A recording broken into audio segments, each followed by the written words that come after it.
3일 저녁에 나온 우리 성도님들을 주님 이름으로 환영하고 축복합니다. 우리 앞뒤에 좌우로 보시면서 우리 매번 예배 때마다 하는 인사가 있죠. 사랑합니다, 축복합니다. 진심의 마음을 담아서 함께 인사 나누겠습니다. 사랑합니다, 축복합니다. 과거 그 두 방송인이 나와서 청년들을 향해서 하는 강의가 한 이슈가 되었던 적이 있습니다. 연예인 A씨는 청년들을 향해서 이렇게 강의했습니다. 아무것도 안 하면 쓸모없는 사람입니까? 아프면 아픈 채로 있는 그 사람이 아무 필요도 없는 사람일까요? 그렇지 않습니다. 그냥 그렇게 있으면 됩니다. 아픈 사람들은 그대로 쓸모가 있고 그대로 소중한 존재입니다. 여러분들은 잘못한 것 아무것도 없습니다. 안 그래도 힘든데 뭘 할 거냐고 자꾸 묻지 마세요. 아니면 어른들이 취직할 수 있는 사회를 만들어 놓던지 라고 하면서 청년들에게 강의를 했고, 많은 청년들이 귀감이 되었고 큰 격려를 받았다는 기사가 있었습니다. 다른 강연에서 운동선수였던 B씨가 다른 청년들을 향해서 이렇게 강의를 했습니다.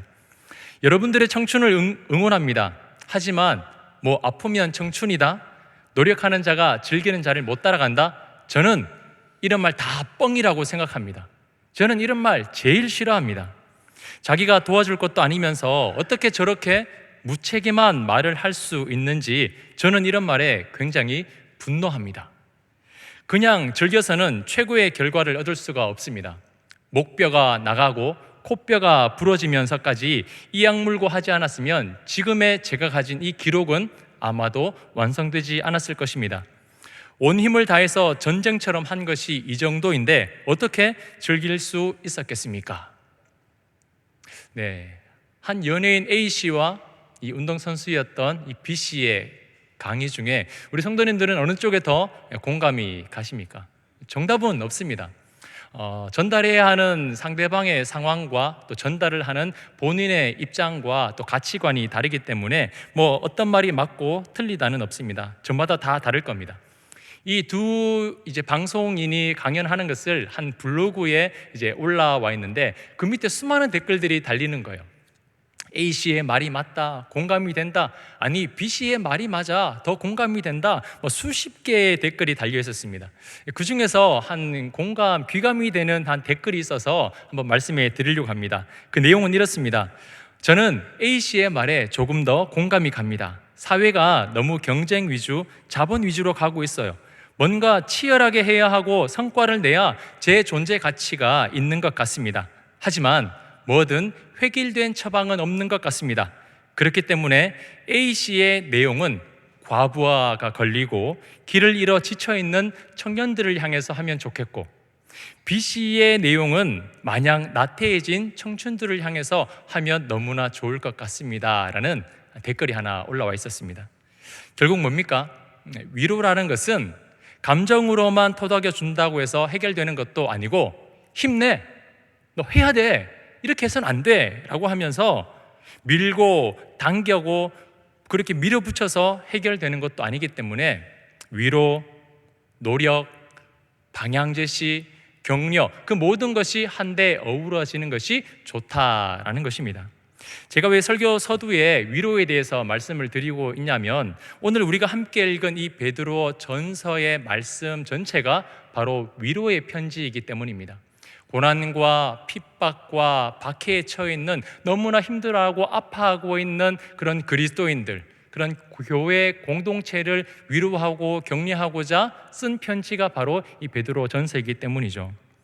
지금의 배경은요, 이 예수 믿는다는 이유만으로 고난과 핍박을 받기 시작한 이제 유대인들이 예루살렘을 떠나 소아시아 전역으로 흩어진 상태입니다. 예수만 믿으면 잘 되고, 예수 믿으면 이제 고난과 아픔보다는 그분이 주시는 참된 평안과 기쁨을 누리리라 생각했던 것과는 달리 실상은 그렇지 않았던 것이죠. 유대 공동체가 분리가 되고, 그리고 게다가 고난을 피해서 떠난 그런 타 지역에서의 생활도 녹록하지가 않았습니다. 1세기 당시에만 보아도 로마인들은요, 헬라인들과 비롯해서 이 그리스도인들을 향해서 굉장히 안 좋은 시선을 가지고 있었습니다. 당시 황제를 숭배하지도 않고 이교적인 종교 행위를 따라하지도 않고 자기들끼리만 모여있는 그 그리스도인들을요, 굉장히 그들은 불편해했습니다. 심지어 이런 말도 있었어요. 남녀가 함께 모여서 행음을 한다. 그리고 성례식을 행하는 것을 보고 저들은 사람 고기와 짐승의 피를 먹고 마신다. 그렇게 온갖 비난의 화살을 쏘아대면서 그리스도인들을 경멸하기까지 했습니다. 지금 그리스도인들의 입장에서 보면 어떻습니까? 이 세상에서 자신들은요, 비정상적인 존재예요. 반겨주고 위해주고 사랑해주는 것이 아니라 비난하고 핍박하고 환난을 하는 것이죠. 마치 비정상적인 존재, 저주받은 존재들 같이 보인다라는 겁니다. 죄인 취급을 하고 죽이기까지 하는 세상을 보면서 예수 믿는 것이 왜 이렇게 힘이 들까? 예수 믿는 것이 왜 이렇게 어려운 것일까? 도대체 예수 믿는 것이 무엇인가 고민하고 좌절하면서 믿음에서 떠나는 사람들이 많아지기 시작했다는 것이죠. 이러한 상황 속에서 베드로는 좌절과 절망에 빠져 있는 이 그리스도인들을 위로하고 격려합니다. 그런데 베드로가 마냥 감정이 호소하면서 힘들지, 아프지, 조금만 더 힘내, 조금만 더 참아, 그런 감정에만 호소하는 것으로 위로한 것이 아니라 그러므로 하라, 그러므로 되라, 그러므로 버리라 와 같이 굉장히 적극적인 권면으로 편지를 써내려가고 있다는 것을 확인할 수가 있습니다. 오늘 본문은요, 짧은 2구절의 말씀입니다. 아주 짧지만 그러나 고난으로 인해 좌절하고 낙심하고 있는 그 그리스도인들, 그 하나님의 백성들과 교회를 향해서 위로와 격려의 메시지를 전하고 있는데요, 하나님께서는 그러한 상황에 처해 있는 교회 공동체를 향해서 어떠한 위로의 마음을 전하고 계시는지, 또한 우리가 이 시대를 살아가면서 하나님의 마음으로 어떻게 나가야 하는지 함께 교훈을 받는 시간이 되기를 소망합니다. 자, 오늘 본문 11절은요 이렇게 시작하고 있습니다. 사랑하는 자들아, 거류민과 나그네 같은 너희를 권하노니. 베드로는 거류민과 나그네 같은 그리스도인들을 향해서 권면하고 있습니다. 자, 거류민과 나그네라 하면 어떤 느낌이 드십니까? 본토 사람과 함께 어울리고 서로 교제하는 공동체, 사랑하는 가족과 같은 존재가 아니죠.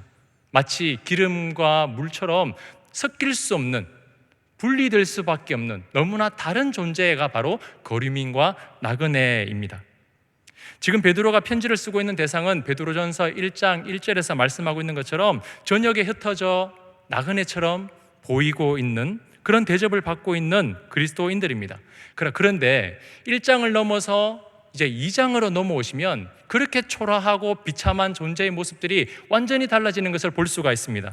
베드로전서 2장 9절 말씀을 함께 화면을 보면서 읽어보겠습니다. 같이 읽겠습니다. 그러나 너희는 택하신 족속이요 왕같은 제사장들이요 거룩한 나라요 그의 소유가 된 백성이니 이는 너희를 어두운 데서 불러내어 그의 기이한 빛에 들어가게 하신 이의 아름다운 덕을 선포하게 하려 하심이라. 거류민, 나그네, 떠돌이, 실패자, 이런 모습들이 왕 같은 제사장이라고 표현하고 있죠.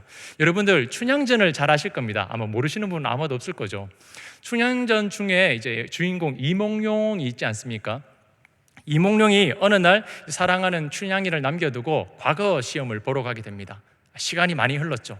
드디어 이몽룡이 왔다라는 소문이 들립니다. 그래서 막상 찾아봤더니 기세등등하고 아주 출세하면서 과거에 급제하여 돌아왔다라는 기대와는 달리 어떤 모습으로 돌아옵니까? 행색이 굉장히 초라한 모습으로 돌아옵니다. 사또 이방원이도 먹던 음식을 던져줄 만큼 마치 굉장히 거지와 같은 그런 취급을 하게 되죠. 자, 그런데 암행어사 출도요 하는 소리와 함께 다시 이몽룡이 등장하는데 가슴에서 뭘 꺼냅니까? 네, 마패를 꺼내죠. 한 나라의 임금이 자신에게 특별한 임무를 준 아주 특별한 사람이라는 그 증표인 마패를 꺼내들자 많은 사람들이 먹을 걸 던져두던 그런 사또도 그 발 앞에 두려워서 벌벌 떨게 되는 거죠. 저는 베드로전서 이 2장 9절 말씀을 읽으면서 이 춘향전의 이 모습이 딱 생각이 나는 거예요.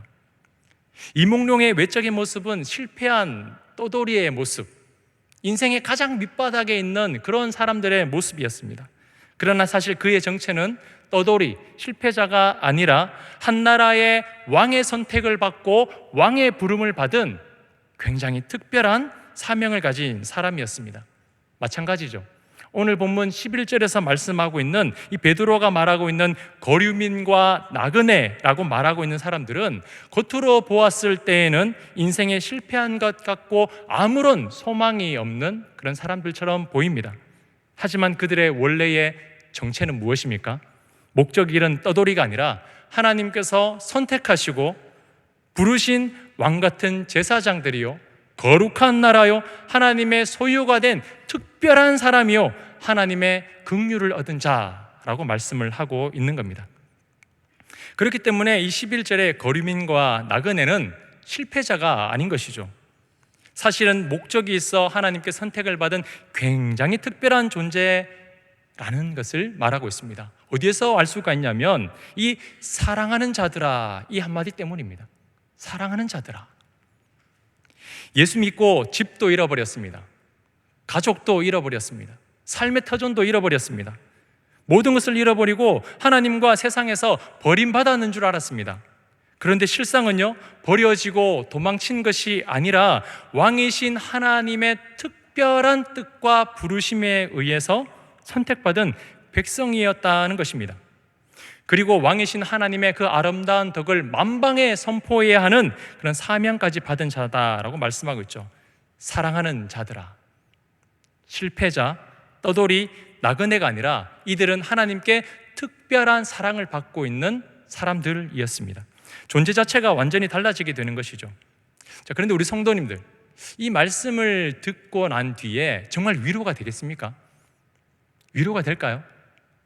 쉽게 이야기하자면 배부르고 화려하게 사는 백성이 낫습니까? 아니면 사랑한다라는 말을 듣지만 나그네와 거류민처럼 살아가는 그런 인생이 더 낫습니까? 깊게 생각하지 않아도 화려하고 배부르게 살아가는 백성이 더 멋있게 보이지 않겠습니까? 누가 생각해봐도 그들처럼 함께 웃고 어울리고 즐기면서 사는 그런 모습들이 훨씬 더 행복해 보이고 성공한 모습처럼 보입니다. 이런 현실들 앞에서 하나님은요, 베드로를 통해서 분명하게 말씀합니다. 너희들이 나의 진짜 백성이다. 너희들이 나의 백성이다 라고 말씀하고 있는 것이죠. 그리스도인들이 볼 때에는요, 로마나 소아시아에 있는 그들이 왕의 보호를 받고 있는 백성들처럼 보입니다. 자기들은 나그네죠. 떠돌입니다. 실패자들입니다. 자신들은 민족도 땅도 가족도 다 잃어버린 나그네와 같습니다. 그런데 하나님이 보실 때는요, 아니다라는 것이죠. 하나님이 보실 때에는 너희들이 실패자, 떠돌이, 거류민이 아니라 너희들이 내 백성이다 라고 하나님이 말씀하고 계신 겁니다. 베드로전서 2장 10절 말씀을 한번 같이 읽어보겠습니다. 바로 앞절 말씀이죠. 베드로전서 2장 10절에 이렇게 말씀하고 있습니다. 너희가 전에는 백성이 아니더니 이제는 하나님의 백성이요 전에는 긍휼을 얻지 못하였더니 이제는 긍휼을 얻은 자니라. 자, 10절을 자세히 들여다보면요, 참 이상하게 말씀하고 있습니다. 이전에는 아니더니 이제는 그렇다라고 말씀하고 있는데요, 사실 반대 아닙니까? 이전에는 사랑받는 백성이었고 그 이전에는 평안과 행복을 누렸습니다. 그렇죠? 근데 지금은 어떻습니까? 떠돌이 나그네요, 평안을 누리지 못하고 살아가는 그런 처지입니다. 그런데 이 10절의 말씀은요, 반대를 말씀하고 있는 거예요. 고난을 받고 있는 지금이 백성이고 고난과 핍박을 받고 있는 지금이 긍휼을 얻었다라는 것입니다. 이게 어떻게 설명이 가능할까요? 반대예요, 반대. 누가 봐도 이것은 이해할 수도 없고 이해되지도 않는 우스갯소리 같아 보입니다. 아마 로마나 헬라인들이 이 이야기를 들었다면 아마 코웃음을 치면서 아이고 웃기고 있네, 너희들의 처지를 봐, 처지를 이라고 비아냥거렸을지도 모릅니다. 하지만 이것이 바로 성경이 말씀하고 있는 하나님의 복음이라는 사실입니다. 이전에 어떤 삶을 살았든지 이전에 어떤 것을 누렸든지 그것이 중요한 것이 아니라 하나님의 선택을 받고 그분의 소유가 된 사람들만이 어두움과 사망에서 건져내어 생명을 얻게 되었고 영원한 하나님의 나라를 기업으로 받는 하나님의 백성이 된다라는 사실입니다. 그렇기 때문에 성경이 말씀하는 것은 너희가 하나님의 백성이기 때문에 앞으로 잘 될 거야. 너희가 하나님의 백성이기 때문에 앞으로 모든 것이 잘 형통하게 될 거야. 그들과 똑같이 너희도 배부르고 화려한 인생을 살아갈 거야. 이것이 아니라 오히려 이 땅에서는 거류민과 나그네가 될 수밖에 없다라고 말하고 있는 거죠. 이것을 인정해라 라는 겁니다. 만약에 그렇지 않다면 이 11절에 거류민과 나그네 같은 너희는 다른 단어로 바뀌어야 될지 몰라요. 아주 좋은 직분, 화려한 삶을 살아가는 그들의 언어로 바꿔야 될지 모릅니다. 하지만 베드로는 여전히 그들을 거류민과 나그네라고 부르고 있습니다. 하나님의 백성이라고 하면서 이것을 인정하고 받아들이라는 것이죠. 그런데 중요한 사실은요, 거류민과 나그네이지만 모든 것을 잃어버린 사람이 아니다라는 겁니다. 때로는 우리가 나그네와 거류민들은 다 잃어버린 사람이라고 생각해요. 실패한 사람, 저주받은 사람, 아무것도 없는 사람. 근데 성경에서 말씀하고 있는 나그네와 거류민이지만 그러나 하나님의 선택과 부름받은 자들은 모든 것을 잃어버린 자가 아니라 모든 것을 얻은 자, 모든 것을 가지고 있는 자다라고 계속해서 말씀하고 있다는 것이죠. 지금의 상황이 실패한 것 같아 보이지만 실상은 너희의 왕이신 하나님의 백성이고 왕의 사랑을 받고 있는 사람들이라는 겁니다. 누가요? 바로 그리스도인들이 그런 존재다라는 겁니다. 이것이 바로 하나님의 백성된 우리 그리스도인들의 정체성입니다.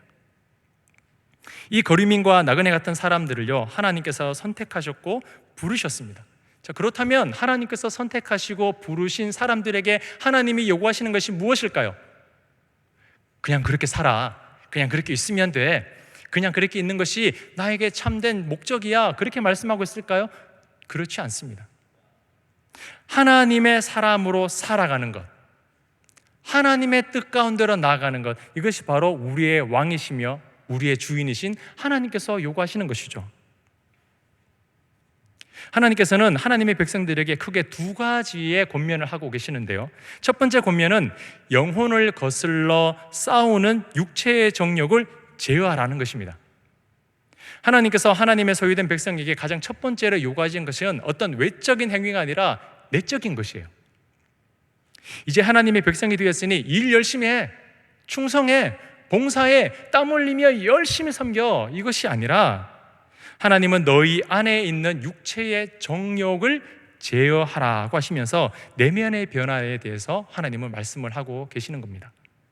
자, 그렇다면 이 11절에서 말씀하고 있는 육체의 정욕은 어떤 걸까요? 베드로전서 2장 1절 말씀을 화면을 보면서 같이 한번 읽어보겠습니다. 같이 읽습니다. 그러므로 모든 악독과 모든 기만과 외식과 시기와 모든 비방하는 말을 버리고. 지금 이 그리스도인들의 공동체 안에는요, 큰 분열이 일어나고 있는 상황입니다. 제가 서두에 말씀드린 것처럼 지금 이 신앙 공동체는요, 처음에는 한 마음으로 예수님을 섬기면서 그렇게 행복하게 신앙생활을 했습니다. 하지만 예수님이 십자가에서 죽으시고 난 뒤에 어떤 일들이 일어났습니까? 기독교인들을 핍박하는 일들이 일어나죠. 환난과 핍박이 가득한 지금 이 어떤 사람들은요, 믿음을 버리고 다시 유대 공동체로 돌아가는 사람도 있고, 유대 공동체로 돌아갔다가 다시 시간이 지나 이 신앙 공동체로 돌아오는 사람들도 있었습니다. 자, 그렇다 보니까 이 공동체 안은 어떤 분위기겠습니까? 누구는 지금 죽을 각오하고 힘들게 신앙생활을 하고 있는데, 야야, 누구는 지금 나갔대, 나가서 고향으로 갔대, 다시 유대교로 갔대, 다시 고향으로 갔대. 야야야, 누구는 나갔다가 다시 들어왔대. 다시 좋다고 나갈 때는 언제든지 언제냐, 근데 지금은 다시 왔대. 다시 와. 이런저런 상황들이 뒤죽박죽되면서 서로를 향해서 악독과 기만과 외식과 시기와 그 비방의 말과 행동들을 막 쏟아내고 있는 겁니다. 누구는 이렇게 하고 있는데 누구는 저렇게 했다고, 누구는 어렵게 참고 있는데 누구는 저렇게 했다고, 서로를 향해서 지금 비난하고 있는 상황이죠. 베드로는 이와 같은 일들을 보면서 말합니다. 이 모든 일들을 버려라, 던져버려라, 멀리해라. 왜냐하면 그것은 영혼을 대항하여 싸우는 전쟁과 같은 것이기 때문이다 라고 권면하고 있습니다. 전쟁은 사람을 살리는 일입니까? 죽이는 일입니까? 물론 자국민을 보호하는 차원도 있지만 서로 죽이는 행위 아니겠습니까? 지금 신앙 공동체가 해야 하는 것은요, 서로의 생명을 꺼뜨리기 위해서 전쟁과 같은 싸움을 하고 있을 때가 아니다라는 것이죠. 이와 같은 행동들을 중단하고 사랑해야 하는데 지금 집중해야 된다라고 말씀을 하고 있습니다. 앞서 이렇게 말씀하고 계시죠. 베드로전서 1장 22절 말씀을 보시면 너희가 진리를 순종함으로 너희 영혼을 깨끗하게 하여 거짓이 없이 형제를 사랑하기에 이르렀으니 마음으로 어떻게 하라고요? 뜨겁게 사랑하라. 뜨겁게 사랑하라. 하나님께서 교회 공동체에 요구하시는 것은요, 서로 사랑하라는 것입니다. 자, 그런데 이게만큼 어려운 게 없죠. 이게 쉬웠다면 정말 아무나 다 했을 것이고 너무나 쉽게 할 텐데 참 이게 쉽지 않습니다. 아마도 시대가 점점 악해져 갈수록 이 말씀은요, 우리에게 더욱더 강력하게 요구하실지 몰라요. 지금의 시대를 한번 보십시오. 서로의 생명을 거슬러 싸우는 육체의 정욕들이 얼마나 다양하게 일어나고 있습니까? 누구를 죽이겠다라고 협박을 하고 벌건 대낮에 흉기를 들고 다니기도 하고 아무도 모르는 사람의 생명을 해치기도 합니다. 예전에는 이런 일들은 밤에 아무도 보이지 않게 조심스럽게 그런 일들을 했는데 이제는 드러내놓고 언제 그렇게 하겠다고 사람들이 다 보는 곳에서 오히려 사람들이 보는 그 현장에서 그런 일들을 행하는 일들도 얼마나 많이 일어나고 있습니까? 시대가 악해져 갈수록 이런 일들이 점점 더 대범하게 일어나고 있는 것이죠. 충동적으로 그랬습니다. 화가 나서 그랬습니다. 겁을 주려고 그랬습니다. 스스로 제어할 수 없는 상태까지 이르게 되었습니다. 자기 스스로 조절이 안 되는 거죠. 육체의 정욕은 어떻습니까? 아직 그리스도인으로 거듭나기 이전에 공동체를 무너뜨리고 하나님의 선한 일을 방해하는 그런 악한 요소들입니다. 하나님 안에는 이런 성품들이 없습니다. 하나님에게서는 이것을 찾아볼 수도 없고 하나님 나라에서는 용납될 수도 없는 것들입니다. 그렇다면 우리는 이 육체의 정욕을 어떻게 제어할 수 있을까요? 제어해야 되는데, 멈춰야 되는데 어떻게 해야 될까요? 갈라디아서 5장 16절 말씀은 이렇게 교훈하고 있습니다. 내가 이르노니 너희는 성령을 따라 행하라. 그리하면 육체의 욕심을 이루지 아니하리라. 누구를 따라 행하라고요? 네, 성령을 따라 행하라. 육체의 정욕을 제어할 수 있는 방법은 바로 성령을 따라 행하는 것입니다. 흔히들 어떠한 그런 정욕을 제어하라 그러면 나 이거 안 해야지, 이거 안 해야지, 이거 안 해야지, 안 해야 될 것들에 대해서 다짐을 합니다. 그런데 갈라디아서 5장 17절을 보면 이 죄악된 본성은 성령을 거스르고 성령은 죄악된 본성을 거스르려고 이 우리의 마음 안에서 끊임없는 싸움을 하고 있다라고 말씀하고 있습니다. 거룩한 영과 악한 본성이 우리 내면 안에서 서로 충돌하면서 서로의 영역으로 넘어가지 못하도록 마구마구 싸우고 있다는 것이죠. 이 둘 중에서 하나님이 원하시는 것은 성령의 뜻대로 살아가는 것입니다. 이거 안 해야지, 저거 안 해야지, 그냥 안 해야지를 제한만 두는 것이 아니라 오히려 성령이 원하시는 대로 성령의 뜻대로 우리가 적극적으로 순종하며 살아간다면, 그 뜻에 의해서 우리의 삶을 맞춘다면 비로소 우리의 악한 정욕들이 제어되기 시작할 것이다 라고 말씀을 하고 있는 겁니다. 환난과 핍박 중에서도 하나님께서 교회 공동체에 원하시는 것은요, 바로 서로 사랑하는 것이었습니다. 이 어려운 시대 가운데서도, 내 몸 하나 지키기 바쁜 이 시대 가운데서도 하나님은 교회 공동체에 사랑하라, 사랑해야 된다라고 말씀을 하고 있는 것이죠. 왜 교회 공동체가 사랑해야 하냐면, 사랑하는 것이야말로 하나님께 이방인과 구별되어서 영광 돌리는 방법이기 때문에 그렇습니다. 12절에 보시면 이방인 중에서 선한 행실을 가지라고 말씀을 하고 있습니다. 첫 번째 권면은 육체의 정욕을 제어하라, 자신의 내면 안에 있는 이야기를 했다면, 이제 하나님께서 교회 공동체에 원하시는 두 번째는요, 그런 내면 안을 벗어나서 교회 공동체 안을 벗어나서 세상 밖으로 나아가 그 영향력을 보여주라는 것입니다. 우리가 일반적으로 생각하는 그 선한 행실은 꼭 그리스도인들만 잘하는 것일까요? 그리스도인들의 특기가 바로 선한 행실이겠습니까? 꼭 그렇지 않습니다. 넌 크리스찬 중에서도 이 선한 행실을 하는 사람들이 얼마나 많이 있는지 몰라요. 아마도 우리보다 더 많은 금액을, 더 많은 횟수를, 더 많은 일들을 하는 사람들이 많을지 모릅니다. 그렇기 때문에 이 말씀에서 하고 있는 선한 행실이라는 것은 누구나 일반적으로 세상도 할 수 있는 그런 행실이 아니라 세상과 구별되는, 감히 세상이 해내지 못하는 그런 행실들을 말씀하고 있는 것이죠. 그것이 무엇이냐면 바로 성령의 충만함으로 이루어지는 행위들입니다. 갈라디아서 5장 22절에서 23절까지의 말씀은 이렇게 우리에게 교훈하고 있습니다. 오직 성령의 열매는 사랑과 희락과 화평과 오래 참음과 자비와 양상과 충성과 온유와 절제니 이 같은 것을 금지할 법이 없느니라. 과연 이렇게 살아가는 사람이 있을까요? 이것 하나도 어기지 않고 이 9가지의 모든 것을 행하며 살아가는 사람이 있겠습니까? 아마도 하나, 2개 정도는 몰라도 이 9가지의 모든 성품들을 가지고 완벽하게 살아가는 사람은 아무리 뛰어난 성인 군자라고 해도 없을 겁니다. 못할 거예요. 그러나 사람으로서는 할 수 없으나 하나님으로서는 하실 수가 있습니다. 사람은 못하지만 이 모든 성품을 가지신 성령께서는 이것을 가능하게 하신다는 것이죠. 그래서 그 교회 공동체가 나아가는 방향은 사람이 행하는 것이 아니라 성령이 이끄시는 대로 그가 원하시는 뜻대로 순종하여 따라가다 보면 성령께서 행하시는 이 9가지의 열매들이 이루어진다라는 것입니다. 한두 가지가 아니라 그것이 보여지게 되는 것이죠. 아무리 깨어지고 부서지고 상한 모습이라 해도 성령께서 행하시면 이러한 성령의 열매가 맺어진다는 겁니다. 거류민과 나그네와 같은 그런 실패자를 통해서도 성령께서 행하신다면 놀라운 그런 선한 행위들이, 선한 일들이 일어나게 된다는 것이죠. 이것이 바로 세상과 교회 공동체의 차이입니다. 특정한 외적인 선한 행위만을 하는 것은요, 누구나 다 할 수 있습니다. 하지만 그 내면에 있는 그 모든 것은요, 세상이 할 수가 없는 것이죠. 12절 중반절에 보시면 이렇게 말씀하고 있습니다. 너희를 악행한다고 비방하는 자들로 하여금 너희 선한 일을 보고 라고 말씀합니다. 제가 설교에 말씀드렸듯이 이 1세기 당시에는요, 교회 공동체가 굉장히 악한 집단이라고 오해를 받았습니다.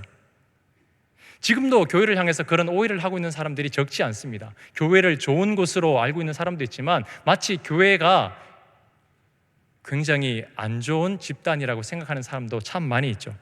그런데 중요한 것은 오해가 사실이 되면 안 되지 않지 않습니까? 오해는 오해대로 끝나야 되고 오해는 해명이 돼야 되는 것이지 오해가 사실이 되면 안 된다는 겁니다. 얼마 전 뉴스를 보니까 물론 정상적이지는 않지만요, 참 저도 목회자지만 한 목회자가 자신의 아내의 부모님이 돌아가셨는데 울었다는 이유만으로 폭행을 했다는 기사를 보게 되었습니다. 물론 정상적인 목회자는 아니겠죠. 하지만 그걸 세상 사람들이 보면서 어떻습니까? 그런 댓글들을 보면 어떻습니까? 그래, 교회는 이런 곳이야. 목회자는 이런 곳이, 이런 사람들이지. 그래, 저 사람들은 그렇게 살아가는 사람들이야 라고 또 오해하고 또 그런 글들을 쓰는 사람들이 많이 있습니다. 세상 사람들은 잘 모릅니다. 정확하게 교회가 어떤 곳인지 모릅니다. 하지만 교회를 보고 있습니다. 듣고 있죠. 1세기 말에 로마의 트라이안 황제 당시에 그리스도인들에 대해서 흉흉한 소문이 돌 때 당시 비두니아의 총독이었던 폴리니라는 사람이 있었는데요, 그 사람을 통해서 그리스도인들을 가두고 고문하겠습니다. 너희들의 정체가 뭐냐? 너희들이 정말 이런 일을 했느냐라는 증거를 찾기 위해서 그리스도인들을 잡아가지고 고문하고 막 취조하기 시작했어요. 자, 그 결과 이 폴리니가요, 트라이안 황제에게 이런 보고서를 올립니다. 제가 한번 읽어드릴 테니까 조금 내용이 있는데요, 한번 잘 들어보시길 바랍니다. 어떤 보고서가 올라갔는지 들어보세요. 본인은 예수 믿는 사람들이 모인 교회에 스파이를 잠입시켰습니다. 그런데 그들은 낯선 사람이 와도 따뜻하게 환영하였고 어느 나라 어디 출신인지 따지지 않았고 노예나 여자들도 함께 어울려 서로 진심으로 대하고 있었습니다. 심지어 스파이라는 사실이 들통났어도 끝까지 형제처럼 대해 주었습니다. 그들은 언제나 미소를 지었고 노래를 불렀으며 모일 때마다 서로 식사를 나누었고 자기의 것을 스스럼 없이 내놓아 가난한 자들을 도와주었습니다. 그들은 두려움이나 불안함이 없이 언제나 사자같이 담대하고 평화로운 사람들이었습니다. 만일 예수 믿는 것이 이런 것이라면 그들은 진정으로 참된 신자들이며 그들의 교회는 참된 교회라 판단됩니다. 제가 판단하기에 그들을 체포할 만한 이유를 찾을 수가 없었습니다. 보고서 내용입니다. 그리스도인들, 교회는 잡아 죽여야 하는 사람들, 그런 집단들로 생각하고 스파이를 잠입시켜서 공동체를 경험하겠습니다. 경험하겠더니 실상은 너무나 다른 모습이었죠. 세상과 너무 달라서 잘못된 곳인 줄 알았는데 세상과 너무나 다른 그곳은 참된 신자요 참된 공동체라는 결과를 낼 수밖에 없었다라는 겁니다. 모든 것이 완벽했을 때가 아닙니다. 너무나 힘들었을 때, 너무나 아파했을 때, 모든 것이 부서지고 무너지고 정말 3, 3, 5 모여가지고 정말 그렇게 숫자들이 모여서 간절하게 모였을 그때입니다. 자기 몸 하나 건사하기 힘든 때였습니다. 그러나 그때 교회는 함께 어울리고 진심으로 형제같이 대했으며 언제나 미소를 지었고 자기의 것을 스스럼 없이 내어놓았으며 도와주었습니다. 불평이나 두려움, 불안함 없이 사자같이 담대했으며 평화를 누렸습니다. 나그네와 거류민과 같은 그런 모습일 때, 그런데 거의 완벽에 가까운 지금의 교회, 만약 우리의 삶과 우리 교회에 스파이를 심어 놓는다면 그들은 과연 어떤 보고서를 써내겠습니까? 우리의 삶에 스파이를 심어서 과연 저 그리스도인은 어떻게 살아가는가 스파이를 심어서 보고서를 쓰게 한다면 과연 그 스파이는 어떤 보고서를 써낼까요? 저 내일교회가 어떤 곳인가 스파이를 심어냈더니 어떤 보고서가 올라오겠습니까? 하나님께서 이 땅에 교회를 남겨놓으신 이유가 있습니다. 12절을 다시 한번 보십시오. 12절을 보시면 너희를 악행한다고 비방하는 자들로 하여금 너희 선한 일을 보고 오시는 날에 하나님께 영광을 돌리게 하려 함이라. 교회가 저런 곳인 줄 알았는데 아니었구나. 기독교가 저렇고 그런 사람들인 줄 알았는데 아니었구나. 신앙생활이로 한다면 그저 그런 것인 줄 알았는데 아니었구나. 우리 내일교회와 내일교회 성도님들을 통해서 이런 세상의 오해들이 풀려날 수 있는 그런 역사들이 일어나기를 간절히 소망합니다. 세상 사람들은 교회는 아니야, 교회는 그런 곳이 우리가 생각하는 것 이상으로 나쁜 곳이기 때문에 가면 안 돼, 이런 오해가 내일교회를 통해서 풀려나고 내일교회 성도들을 통해서 풀려나는 역사가 일어나길 소망합니다. 교회 때문에 사람들이 하나님으로부터 떠나면 안 되지 않습니까? 우리 성도들 때문에 많은 사람들이 하나님으로부터 떠나면 안 되지 않습니까? 하나님은 오해하고 비방하고 비난하는 자들로 하여금 교회를 통해서, 그리스도인들을 통해서 그들조차 하나님께 돌아와 하나님을 알게 하고 보여주게 함으로써 하나님께 영광 올려드리는 그런 삶을 살게 하기 위해서 우리를 선택하시고 부르셨다라고 말씀을 하고 있습니다. 그 사람들은 저 멀리 다른 교회에 있는 것이 아니라 바로 이 자리에 있는 저와 우리 성도님들을 가리키고 있습니다. 우리는 그런 사람들인 것이죠. 비록 우리는 거류민과 나그네와 같이 세상으로부터 떨어지고 그들처럼 많은 것을 누리며 살아가지 못한다 할지라도 우리의 실상은요, 우리의 정체는요, 하나님의 백성이라는 사실을 잃어버리지 마시길 바랍니다. 몸이 아파도, 우리 아까 권사님 기도하실 때 몸이 아픈 사람, 세상에서 낙심하고 절망하고 절벽 끝에, 벼랑 끝에 서 있는 같은 그런 두려움과 그런 상황에 처했다 할지라도 우리의 정체성은요, 왕 같은 제사장이요 하나님의 거룩한 백성이라는 사실입니다. 그런 사람들이 실패하고 좌절하여 넘어지고 울고만 있는 것이 아니라 많은 사람들로 하여금 하나님을 알아가게 하고 하나님께 영광 올려드리고 주님께서 다시 오시는 그날, 그런 우리들을 통해서, 보잘것없는 우리들을 통해서 그들조차 하나님께 영광 올려드리기 위해서 우리를 부르셨다는 그 사실을 기억하시길 바랍니다. 우리를 향해 비난하고 비방하던 사람들이 예수님께서 다시 오시는 그때가 되면 우리의 믿음과 행실이 옳다라는 것을 인정하게 될 것입니다. 거짓 나사로 이야기 잘 알고 계시지 않습니까? 거짓 나사로가 이 땅에서의 나그네였고 거류민이었습니다. 대접받을 만한 그런 존재가 아니죠. 비참한 삶을 살았습니다. 그러나 거짓 나사로가 죽고 부자도 죽은 이후에 어떤 일이 일어났습니까? 한 사람은 아브라함의 품에 안겨 있고 한 사람은 지옥불 가운데 떨어졌습니다. 그런데 그 가운데에서 항변하는 모습이 없어요. 어떻게 보면 하나님 불공평하지 않습니까? 저는 이런 것을 가지고 있고 이런 것을 누렸고 이런 위치에 있던 사람인데 왜 저 거짓 나사로가 천국에 있습니까? 따지지 않더라고요. 다만 손끝에 찍는 물 한 방울만 요구했습니다. 왜일까요? 거짓 나사로가 살아생전 누구를 믿었고 어떻게 살았고 무엇을 추구하며 살았는지 죽고 나서야 알았기 때문이죠. 마치 이것과 같습니다.